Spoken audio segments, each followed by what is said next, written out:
Ler alguns versículos, alguns não. Queria ler o capítulo 143 de Salmos, compartilhar com os irmãos algo que veio no meu coração e que falou muito na reunião de hoje e esses dias, né? Estamos ontem que estudamos Timóteo, na sexta que tivemos uma palavra do irmão Fred, né? Eu queria primeiramente ler o capítulo 143,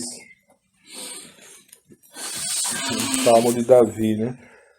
Ó Senhor, ouve a minha oração, inclina os ouvidos às minhas súplicas, escuta-me segundo a tua verdade e segundo a tua justiça. E não entres em juízo com teu servo, porque a tua vista não se achará justo nenhum vivente. Pois o inimigo perseguiu a minha alma, atropelou-me até o chão, fez-me habitar na escuridão, com aqueles que morreram há muito. Pois que o meu espírito se angustia em mim, e o meu coração em mim está desolado. Lembro-me dos dias antigos, considero todos os teus feitos, medito na obra das tuas mãos. Estendo para ti as minhas mãos, a minha alma tem sede de ti, como terra sedenta. Ouve-me depressa, ó Senhor. O meu espírito desmaia. Não escondas de mim a tua face, para que não seja semelhante aos que descem a cova. Faz-me ouvir a tua benignidade pela manhã, pois em ti confio. Faze-me saber o caminho que devo seguir, porque a ti levanto a minha alma. Livra-me, ó Senhor, dos meus inimigos. Fujo para ti, para me esconder. Ensina-me a fazer a tua vontade, pois és o meu Deus. O teu Espírito é bom, guie-me por terra plana. Vivifica-me, ó Senhor, por amor do teu nome, por amor da tua justiça. Tira minha alma da angústia, e por tua misericórdia desarraiga os meus inimigos e destrói a todos os que angustiam a minha alma, pois sou teu servo.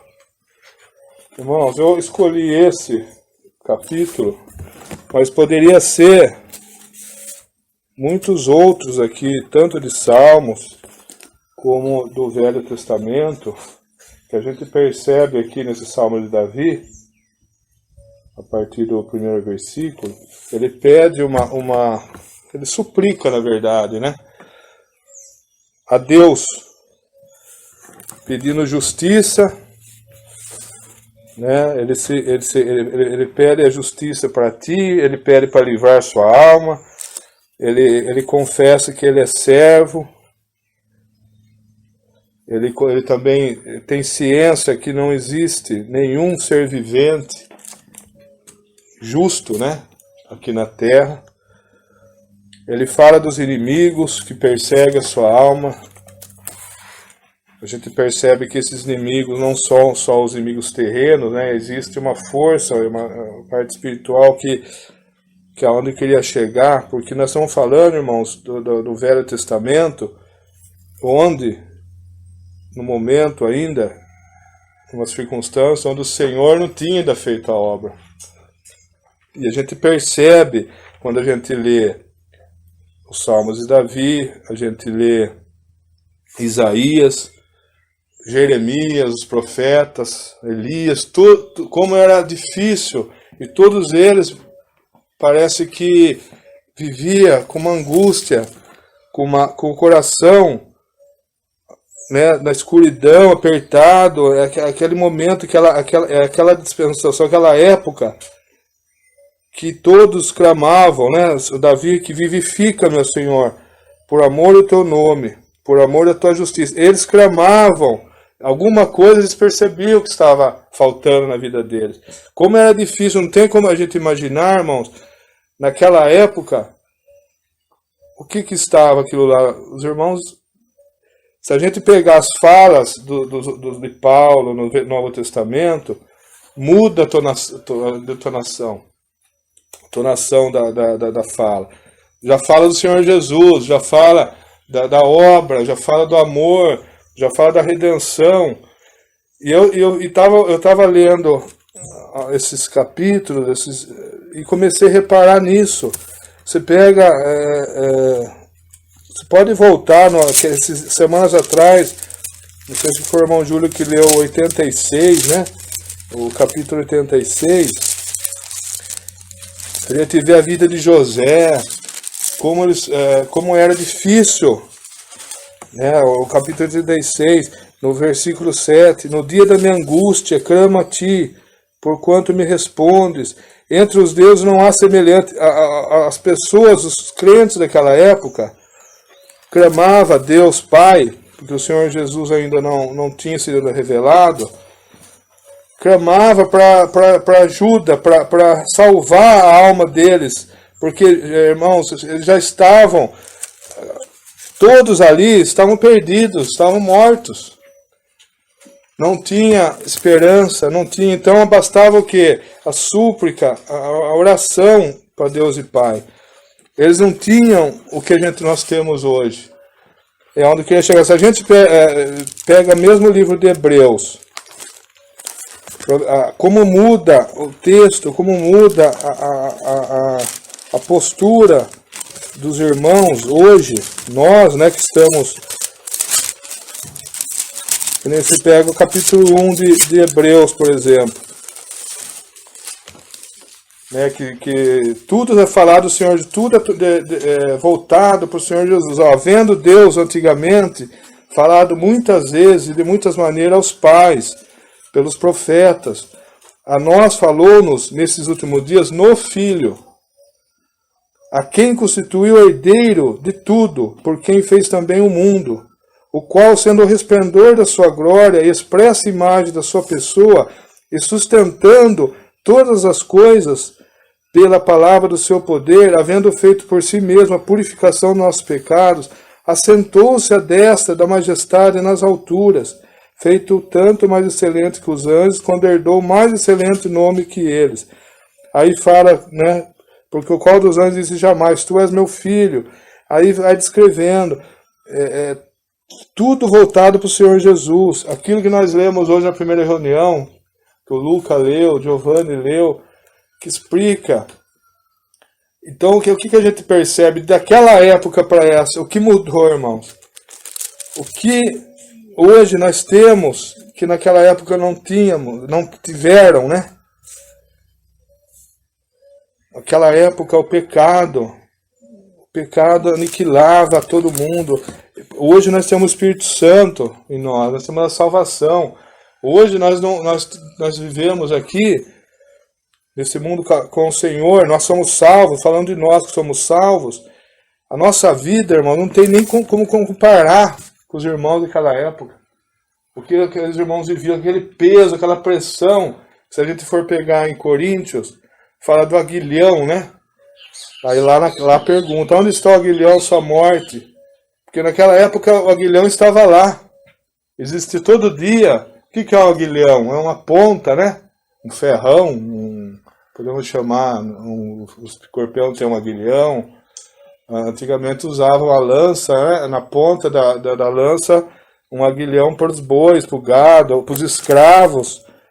Só que trazendo para o lado espiritual, no aguilhão daquela época era diariamente aquela cutucada, porque não tinha paz no espírito. Imagina o Davi fazendo essa oração. Se a gente entrar na meditação do que ele estava sentindo, a vida devia ser um tormento 24 horas por dia, porque além dos inimigos, porque a gente crê assim, né? Os crentes daquela época, se pega o Davi e José, eram mais atormentados do que aqueles que eram pagãos, porque já eram do inimigo. Mas esses que estavam perante Deus Pai, que eram pessoas de Deus, basta você ver a vida de José, você ver a vida de Daniel, que era servo de Deus, fiel a Deus, como ele sofria a perseguição todo dia, o rei, aquelas outras pessoas do reino lá que viviam ao redor do rei. Você pega José, o que ele passou na vida dele. Você pega Davi, né? Os próprios filhos querendo a morte do pai. Então, o Satanás usava, quando ele fala inimigo aqui, certo? Inimigo físico, mas era usado. Você vê Jó, né? Como Jó sofreu. Então, eu creio que a gente olhando assim nas Escrituras, no Velho Testamento, o sofrimento que era naqueles dias e a súplica deles para Deus resolver essa situação. Aqui ele está clamando: ouve-me depressa, Senhor, o meu espírito desmaia.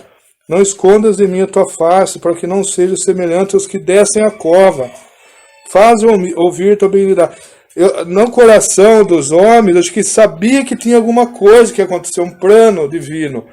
E eles clamavam para sair desse aguilhão. Eles estavam mortos. Eles estavam diferentes de nós hoje.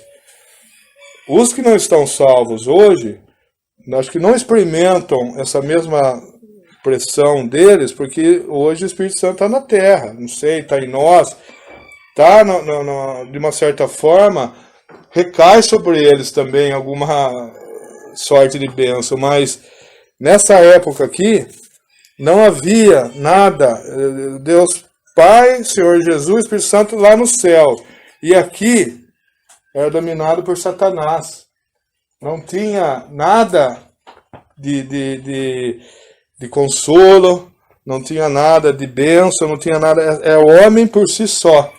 E Deus Pai, de uma certa forma, às vezes, só que Deus Pai ouvia essa oração. Imagine Deus ouvindo e vendo que não via como os homens se salvar. Não havia justiça própria. A gente pega o Salmo 144, né, ele fala, lá no 5, abaixa, ó Senhor, os teus céus e desce, toca os montes e fumigarão. Ele exalta o poder de Deus, tentando reivindicar alguma coisa que pudesse tirá-los daquela situação. Não havia. E hoje nós lemos, né, que naquela época o que podia fazer, que também não tinha resultado, é o tabernáculo, é o Santo dos Santos, que se abria só para o sacerdote, tinha um limite, mas não resolvia. Era um símbolo apenas do que ia ser. Mas os homens não entendiam. Essa dor, essa desolação de estar aqui nessa terra sem injustiçados, né? Porque o pecado, falamos também do primeiro homem, do segundo homem, a herança do primeiro homem foi o fracasso, foi a derrota, foi a morte. E eles não tinham. Imagine passar milhares de anos vivendo dessa forma, sem uma esperança, sem mesmo Deus revelar. Depois Isaías falava alguma coisa do Senhor Jesus, né? E assim acho que tinha como hoje nós esperamos o Senhor, a volta dele, naquela época acho que esperava o quê? Essa solução da vida deles. Por isso que muitos o receberam, assim, mesmo sendo rejeitado, mas a maioria, os judeus mesmo, não receberam, porque não entenderam. Mas a gente vê o clamor de Davi, né? Cada um com o seu sofrimento, e aí você vê a fala, o que nós lemos hoje, que só o Senhor Jesus, né, prevalece, que só Ele fez tudo. Aí a gente começa a entender no Novo Testamento que todos eles falavam grandemente do Senhor, do que Ele fez, porque era tão precioso de tudo que eles viviam aqui.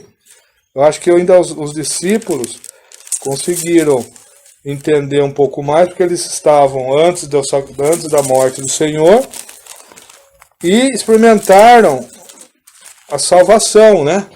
Em vida ainda. E puderam desfrutar dessa bênção. Ainda na terra, o que acho que o Espírito Santo no Pentecostes, né? Quando fundou a igreja, acho que o sentimento de paz que eles tiveram, uma resolução que o Senhor deu para todo sempre sobre o pecado. Aí eles puderam falar, né, em 1 Coríntios, quando a gente lê, acho que capítulo 15, a partir do 53, só para ter uma noção do contexto, porque convém, o 15:53, porque convém que isto que é corruptível se revista da incorruptibilidade, e que isto que é mortal se revista da imortalidade. E quando isto que é corruptível se revestir da incorruptibilidade, e isto que é mortal se revestir da imortalidade, então cumprir-se-á a palavra que está escrito: tragada foi a morte na vitória. Onde está, ó morte, o teu aguilhão? Onde está, ó inferno, a tua vitória? Ora, o aguilhão da morte é o pecado, e a força do pecado é a lei. Mas graças a Deus que nos dá a vitória por nosso Senhor Jesus Cristo. Então, irmãos, aqui mostra aquilo que eles tanto queriam, que eles tanto esperavam, e nós também. Foi vencida a morte. Aquele aguilhão que atormentava eles diariamente durante séculos e séculos, foi destruído pela obra do Senhor Jesus, pela pessoa do Senhor Jesus.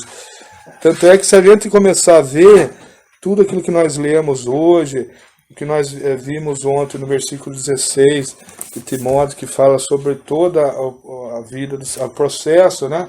O Senhor teve aqui na terra, né? Na glória, depois no final. A gente vê o que lemos hoje de manhã sobre o Senhor Jesus, né? A gente começa a ver que era uma coisa que havia necessidade, e Deus, Pai, não podia mais segurar isso. Ele tinha que resolver, ele tinha que deixar seu filho vir para cá. Ele teve que abrir mão do seu filho, não tinha outro, porque não havia alianças que Deus Pai pudesse fazer e resolver por um basta na situação. E hoje no Novo Testamento, nas epístolas, a gente vê que eles exaltam tudo isso. Então, imagine aqui falando que a morte estava neles naquela época, não existia. Eles estão dormindo, eles não passaram pela salvação, que meu irmão Fred falou, que eles dormem lá, mas eles não experimentaram a salvação. Eles tiveram uma vida toda de agonia, de aflição. Muitas vezes hoje a gente fala que o Senhor Jesus falou que nós teremos aflição, irmão, mas não tem nem como comparar com o que eles tiveram. A aflição nossa hoje é física, é daqui da terra, mas naquela época, além da aflição física terrena, tinha também a aflição espiritual, devido ao pecado, e o Espírito Santo não está aqui no nosso meio. Era outra época, eles viviam atormentados diariamente. A gente vê que os Salmos existem centenas, aqui o Davi, a maior parte dele, e a gente percebe quão era complicado e qual o desejo de Deus resolver isso. E aqui, Paulo, em 1 Coríntios, ele fala, e a gente vai vendo as epístolas, a gente vai vendo que uma fala aqui do inferno, onde está a tua vitória, quer dizer, foi derrotado, o inferno não prevaleceu. Essa aguilhão, o pecado, né, da morte, diz aqui, tragada foi a morte na vitória. O Senhor venceu, resolveu todo esse sofrimento nosso, tirou a comunhão, porque Deus não podia chegar para Davi e acalentar ele, porque Deus não pode com o pecado. Deus não, se ele fez com o próprio Senhor Jesus de virar o seu rosto do Senhor Jesus naquele momento, quanto mais nós aqui. Deus não podia chegar para o Davi, para Isaías, para Elias e falar, não, meu filho, está tudo certo, eu ia acalentar ele, porque não podia aproximar por causa do pecado. Não tinha que Deus Pai fizesse também, a não ser pela obra do filho dele. Então imagine como, se a gente for hoje, nos nossos dias, nós aqui em vida, temos a vida que Davi teve, José.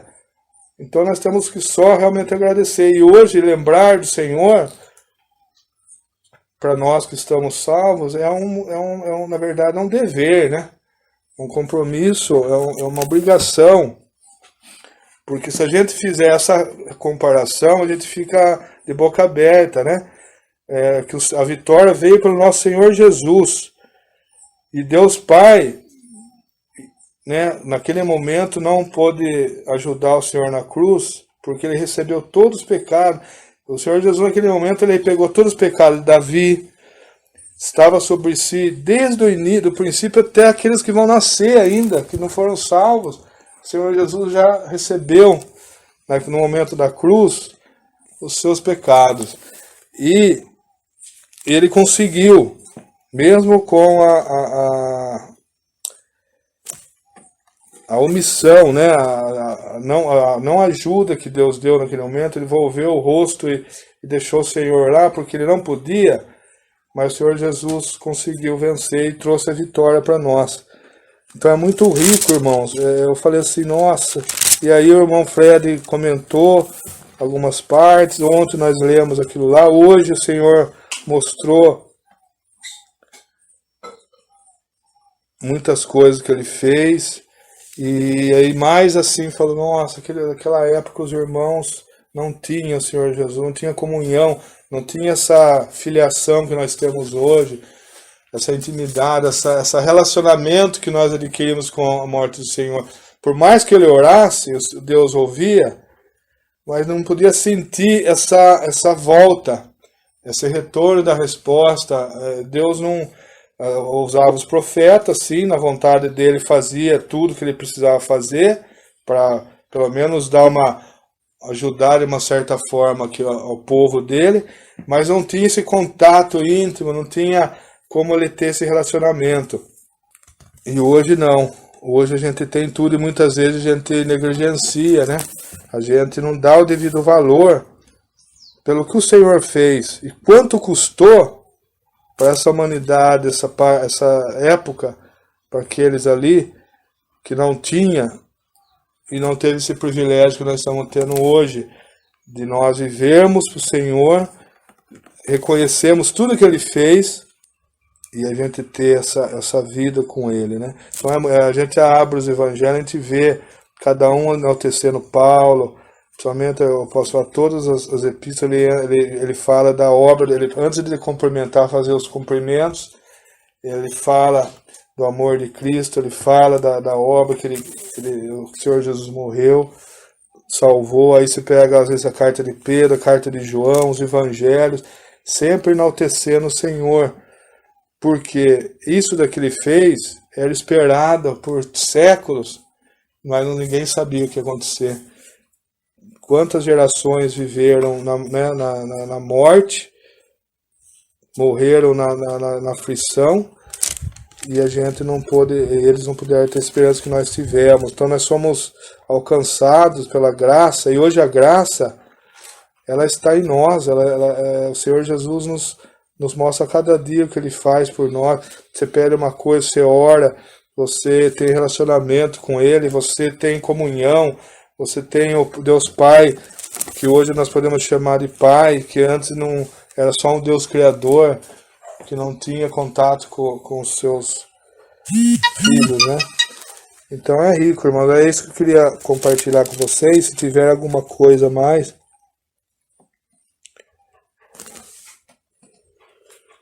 E por isso que nós devemos exaltar o Senhor Jesus, recordar tudo isso, que aqueles que não tiverem, hoje nós temos, a obediência do Senhor Jesus para Deus Pai, para que tudo isso culminasse desse plano, nessa obra maravilhosa que Ele fez por nós. E hoje estamos aqui, né? Salvos, desfrutando aqui na terra as bênçãos ainda celestiais, que o irmão Félix falou, que antes não tinha isso daí, era só terreno, podia só esperar a bênção terrena, mas a aflição de espírito, né? Aquela vida difícil, aquela vida amargurada, porque o pecado não impedia de você ter uma vida da forma que hoje nós podemos ter no Senhor Jesus. Aqueles que não têm, você percebe que também sofrem, sem saber, mas eu sofro, minha vida é assim, mas não busco um Deus, porque não conhece.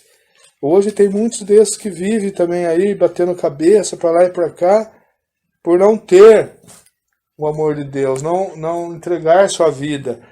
E aí ficam, e hoje está aí, está à espera, qualquer um pode chegar no sangue do Senhor, declarar culpado, como Davi fazia isso, Mesmo ele declarando culpado, pecador, não havia o que fazer, não tinha nada para desfrutar.